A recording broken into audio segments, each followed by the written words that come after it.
Ladies and gentlemen, now I have a pleasure to introduce you an eminent Japanese haiku poet who is here with us today, Ms. Popona Tsukino.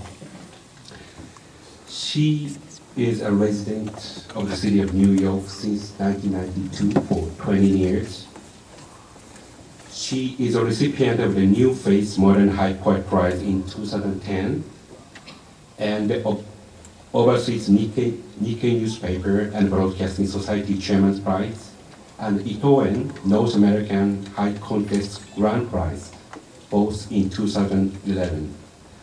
She is a member of the Gendai Haiku Association and also a member of the Haiku International Association.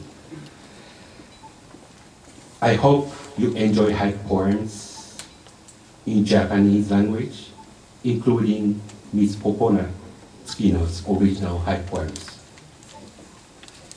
Thank you very much.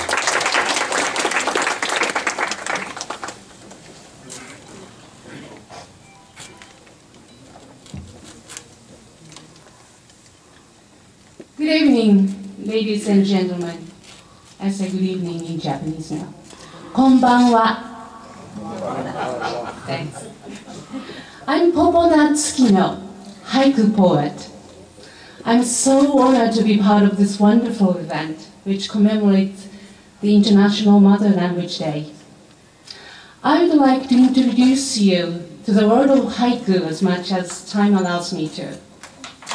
Haiku is a form of Japanese poetry, which is very short, but also very profound.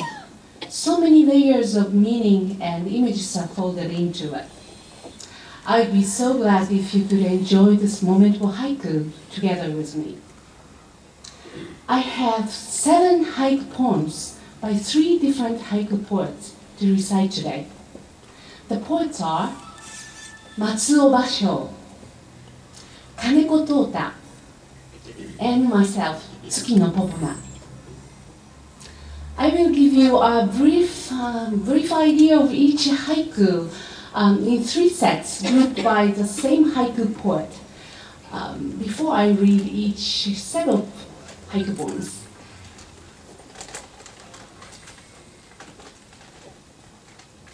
For each haiku, the original one in Japanese comes first, and the same one that I translated into English follows. In this way, first you can concentrate on the original poem in Japanese, the sound of poems in Japanese, then you can get the meaning of the poem in English later.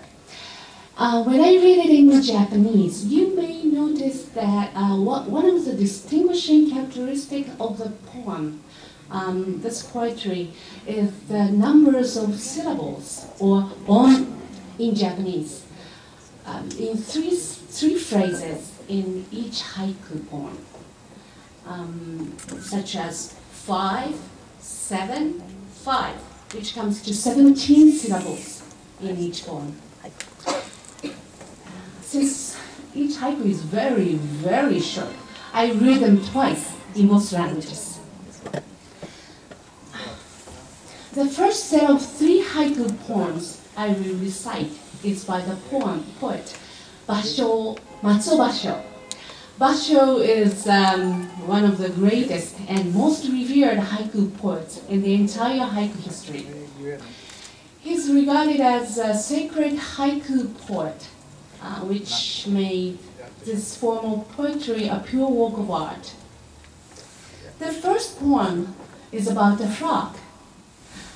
Actually, this is one of the most famous haiku poems internationally.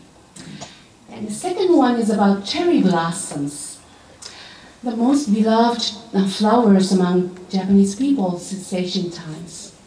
For your information, this year marks the 100th anniversary of the gift of the trees from Tokyo to Washington, D.C., where annual National Cherry Blossom Festival has been held every spring. The last poem by Basho is the one he wrote before his death, which is about a dream. It shows his strong desire to go on an endless journey. Please enjoy.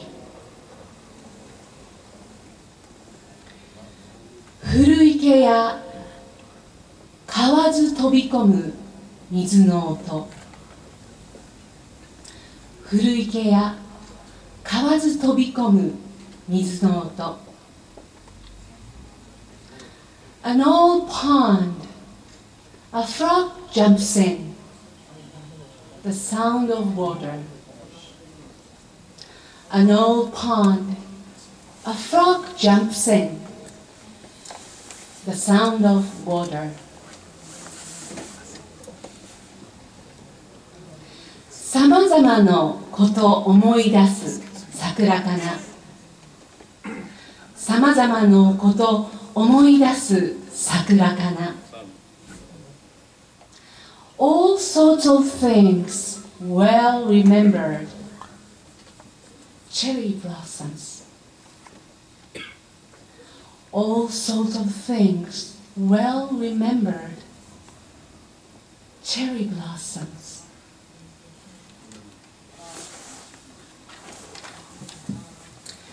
旅に病んで夢は枯れ野を駆け巡る。旅に病んで夢は枯れ野を駆け巡る。Fell ill in the middle of my journey, my dreams wandering on a withered field. Fell ill in the middle of my journey, my dreams wandering on a withered field.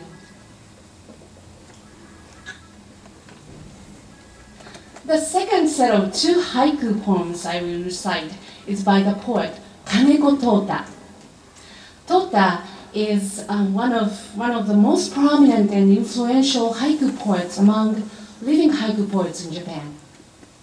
Tota will be turning 93 years old this year, and is still active in making haiku poems as well as leading the entire haiku community in Japan. It's very strong, funny. One of his beliefs is that all human beings must come to understand the strong connection that exists between all creatures on earth. This is what he calls ikimono kankaku in Japanese. The first poem is about a wolf and a firefly. And the second poem is about the dream he saw, in which the withered field in Basho's poem that I just read appeared. Please enjoy. On a wolf, one firefly attached itself. On a wolf, one firefly attached itself. よく眠る夢の枯れ野が青むまで。よく眠る夢の枯れ野が青むまで。Sleeping tight until the withered field turns green in my dream. Sleeping tight until the withered field turns green in my dream. And the last set of two haiku poems is about myself, Tsukino Popona. The first poem is what I wrote as prayers for the victims of the earthquake and tsunami that hit Japan on March 11th last year. It's almost 1 year ago. Then I will conclude my reading with a poem about a mother language we all have. I hope this one will contribute to the spirit of this wonderful evening, celebrating the International Mother Language Day. I hope you enjoy them. 花すみれ、朝の祈りのように咲く。花すみれ、朝の祈りのように咲く。Violets bloom as if they are offering their morning prayers. Violets bloom as if they are offering their morning prayers.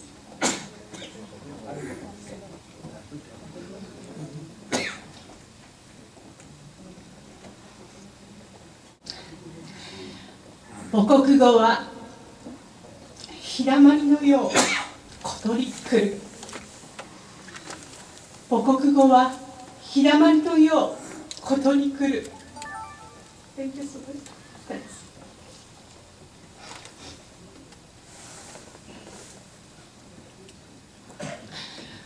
A mother language, like a sunny place. Little birds come. A mother language, like a sunny place. Little birds come. Thank you very much.